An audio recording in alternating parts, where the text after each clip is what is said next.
Hi guys, welcome to another AKS Spotlight. We're here with Martin at Hilton Airfield, which is a fascinating place. Well, thank you. Number one, you're very welcome. Thank you. I'm very pleased that you managed to arrange some sunshine for us. Yeah. I have to say it's called Derby Airfield. There you go, we made one mistake already. Not a problem. How long has it been here for? Well, we actually got planning consent in 1991. We became licensed in 92. Now, license is nothing to do with alcohol, sadly. It's to do with the regulator. Mixed with planes. It's the Civil Aviation Authority, and it's really all about safety. In other words, they have to be happy that the airfield is safe for use by aircraft. You see, you've got to remember that although the aircraft you see knocking around are little aeroplanes, they are commercial aeroplanes. We are taking money from the public to learn to fly predominantly. Yeah. So our regulations are exactly the same as East Midlands in terms of the airfield or Heathrow. Clearly we're a little bit smaller, and the aircraft are smaller as well, but they are commercial aircraft. And a very important part of our business is not just the flying training that we do, but also aircraft maintenance. We're a bit like an MOT garage for aeroplanes, and that's what happens over there. And they're very strict rules, as you might gather, to maintain aircraft. The very big check is called an annual, would you believe that? It's every year. And then there's a sub-classification on flying hours, that every 50 hours they have to have a service. But obviously the service is a fairly in-depth thing, because clearly we're looking for any problems that might be emerging. Our engineering staff also have to be licensed engineers. There's a lot of red tape. I describe it a bit like what you see is the sort of the top end of the swan serenely paddling through. Yes, yeah. Paddling like mad underneath. Maybe you see the tip of the iceberg, but the amount of regulation and documentation that goes in is quite considerable. A lot of our maintenance customers come from the far north of Scotland and down as far as the West Country, so obviously aircraft are pretty mobile. My son is our chief flying instructor, and he had a business meeting on the south coast a few days ago, and his trip to get there in his aeroplane, 1 hour each way. Now think about that in a car. It's quite a saving in time. So a lot of the people that come here then, it's twofold. It's you're coming here to learn to fly as lessons, and obviously you're coming here to have your plane serviced. That's exactly right. And the people who come to fly, there's really three categories. There's the youngsters who want to take up flying as a career. Commercial pilots have to retire at the age of 60. A lot of the public actually think, oh, the pilots flying the Airbus or the Boeing, whatever it is, are military pilots, but that doesn't happen anymore. They are young people who've learned to fly in an environment like this. I mean, clearly you don't learn to fly on a jumbo jet. You start with a little thing like this. So there's youngsters starting out in their careers, there's people who fly purely recreationally, and there's people who fly for business, because you can get around the country very quickly. A lot of the recreational flyers, interestingly, are retirees, because it is huge fun. Yes. I mean, there's a lot of training involved to get a license, but the learning process itself is huge fun. There's no question about it. It's not like driving a car where you've got the L plates on and every other driver wants to get you off the road. You hardly ever see another aeroplane, and the view you get. I mean, my son's description of his working life, because he's up there now, I think, the view from his office window, it's Derbyshire. Some people are booking lessons, but you mentioned flight experiences where you can sort of, pay, or someone buys you a voucher or something to, go up in the plane for a bit. Yes, we call them trial lesson gift vouchers. We do advise people who are thinking of learning to fly to buy one of those anyway, to make sure they feel they're getting value for money.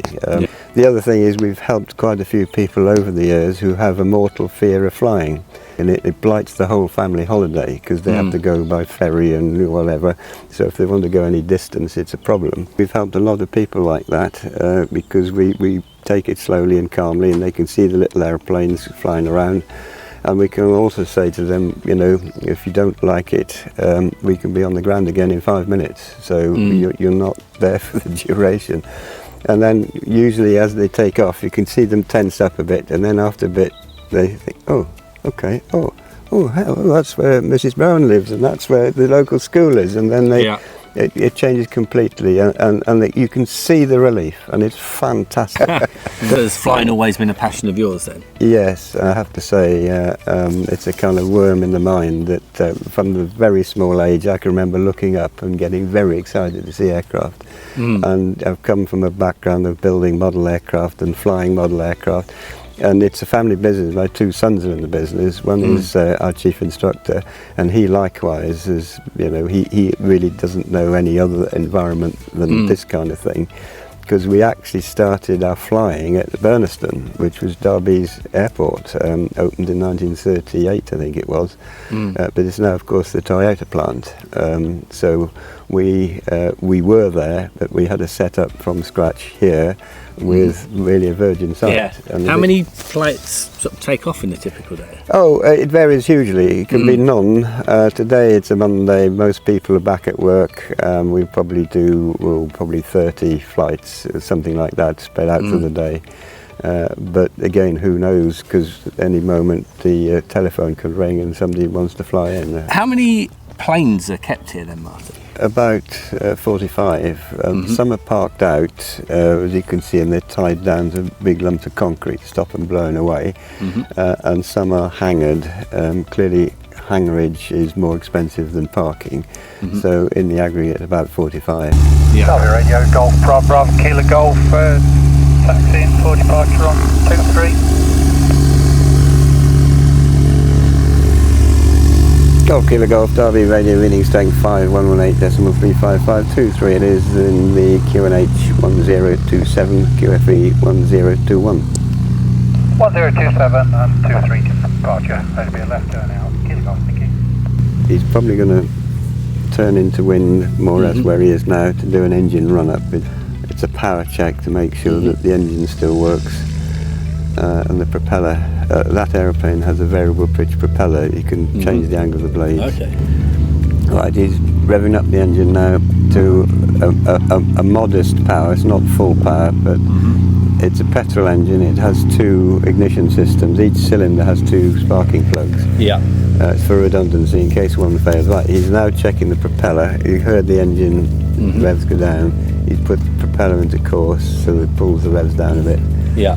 And he's hopefully happy with that. So he's going to do, I'm pleased to see, a look around and make sure that he can see any other aircraft that might be a problem. There's nothing more useless than the runway behind you, so he's going to go right to the end.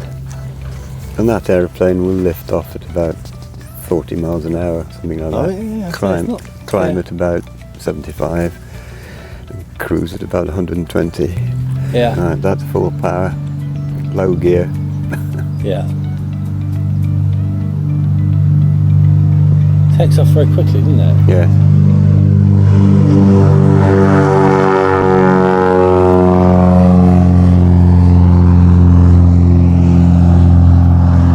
What do you need to be a good pilot? Well, there are medical requirements, but clearly they're not supermen or superwomen. I mean, lots of pilots wear glasses, for example. I mean, a long time ago, they wouldn't look at anyone who wore corrective glasses, but that's long since gone by. I would say you've got to be very persistent because the training is long and pretty arduous. The skill level is quite high, and don't let me frighten anybody making that point. But a youngster the training is going to take some years, and one of the things that these airlines are going to have to watch is that they haven't invested in somebody who then says, very sorry, I'm not really interested anymore, and waltz off. Yeah. How many people work here then? On the payroll, 16, most of them full-time, one or two of them part-time. Because, as you imagine, not just associated with the flying, but there's a lot of maintenance to it. It's a big site. Keeping the the grass in control, and all of the property is quite a task. So some of the people we have, some of the part-timers are really working out of doors, keeping the place together. The only time we close is between Christmas and the New Year. Yeah. So it's quite a task. You know, what is it about flying that makes such an impression on people? Well, clearly there's the transport element and the holidays and international trade. I mean, airlines underpin the world's economy. Yeah. And people say, oh, what about emissions? Well, worldwide emissions from aviation is 2%. It's actually less than IT, and that's going to get worse. Really? But for people flying for the first time in a light aircraft, I would say it literally broadens your horizons, because when you're flying even at 2,000 feet, the horizon is probably 40 miles away, and you can look all the way around. I mean, on a clear day you can see the mountains of North Wales. I bet it's really therapeutic as well, isn't it, in the sense that it requires your absolute full concentration. Very good point, that, because a lot of people who come here have fairly busy professional lives. You know, the phone's going the whole time. Yeah. When you're flying an airplane, no phones. And yes, you're right, you concentrate completely. And even though the workload can be quite high, it's completely different, and it is therapeutic in that way. Why is it that you have to put your phone on flight mode? It is alleged that transmitting from a mobile phone can upset the navigation equipment in the airplane. It's like an electronic interference problem. Yeah. That's my understanding of it anyway. But I think there's another sort of thing on the agenda, that the last thing you want on your international flight is some guy, yes, hello, how can you hear me all right? You know, all that kind of nonsense. I'm on a plane. No, it's boring. And here's a picture of my lunch, and nothing will I don't really know, but there is a point about electronic interference. Yeah. Do you live locally yourself? I live in Chellaston. So do I. But we would like to move here.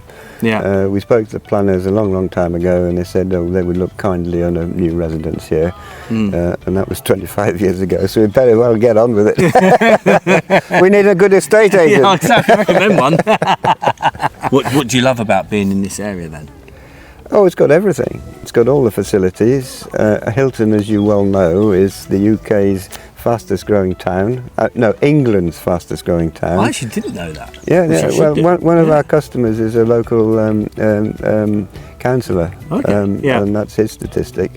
Bang in the middle of the country. The good transport links, you know all of this, plus the fact that we're very close to some outstanding country. You know, we're relying on a customer base. We have to be near centres of population. You see, if you're in the north of Scotland, where there's hardly any people living there, well, there's fewer and airfields are very few and far between. I think we worked out a statistic some years ago at Burniston, where we're near enough anyway, that within 30 miles there's nearly 4 million people living.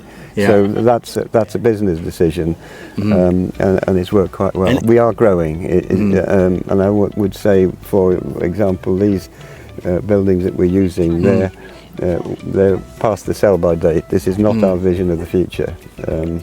But like any small company, we have to be careful how we spend the money in terms of investment. In fact, there's a new hangar over there that's only been in use 2 years now, and our maintenance workshop over there was built from scratch only 6 years ago. So we are moving forward. In terms of your vision for the future, then, well, it's a family business, so your two sons already working. Yes, and my daughter-in-law and my wife. So our business model is in a business that is expanding. The world needs pilots. We are part of the supply chain for pilots. There's a requirement for licensed engineers. Aircraft technicians. We've trained up all the technicians that we need, and some of them over the years have moved onwards and upwards. So we have a major role in education for a market that is growing. I think Boeing estimate that in the next 40 years the world will need 2/3 new commercial pilots and 750,000 new engineers. People forget. They can understand there's a pilot up the front in charge, but there's a guy on the ground who signs out the aeroplane that it's fit to fly. And it's that latter category that people are unaware of. And what's the best thing about having your own airfield? Oh, the people. I mean, I'd like to say that we've been in business, well, it's 44 years now. Virtually everybody we've dealt with end up as a personal friend. That's incredible. And long may it continue. What's the worst thing about it then? the rain. Thank you so much for having us down here. Pleasure. It's really You're very welcome. fascinating to Very sort of welcome. find out more about it, and Very yeah, welcome. we really appreciate your time. Thanks for watching, guys.